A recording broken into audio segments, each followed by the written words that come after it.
L'attente est terminée. Demain, ce sera une grande journée pour le premier ministre libéral. On a encouragé le premier ministre à tenir sa promesse de négocier une victoire avec les États-Unis pour le 21 juillet, mais il n'a pas tenu sa promesse. Sa grande stratégie a été de se plier aux exigences du président américain et les tarifs ont doublé.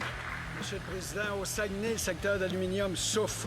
Encore plus depuis que le nouveau premier ministre libéral est en poste. Est-ce que le premier ministre tiendra enfin sa promesse de négocier une entente gagnante qui mettra fin aux tarifs?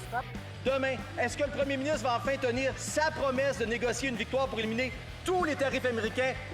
Les lacunes, c'est les libéraux qui les ont causées depuis 10 ans. Les projets de loi, les lois qui ont été mises en place, comme C5, comme C75, comme C83, toutes des lois qui font en sorte qu'aujourd'hui, la criminalité a augmenté radicalement au Canada. Gaby Renault, c'est une femme qui a été tuée il y a 4 semaines à Saint-Jérôme, au Québec, par un homme qui avait été arrêté 30 fois, qui avait brisé ses conditions de libération 16 fois. On a un projet de loi qui a été déposé dans cette Chambre, un projet de loi qui a été fait en consultation avec les policiers, les groupes de victimes, un projet de loi qui fera en sorte de sécuriser nos rues et de sécuriser d'autres femmes pour pas qu'il y ait le même sort que Gaby Renault. Le déficit a doublé. Le Canada est l'économie du G7 qui connaît la plus forte contraction. Deuxième taux de chômage le plus élevé. 54 milliards de dollars d'investissement net ont fui le pays. 86 000 personnes ont perdu leur emploi.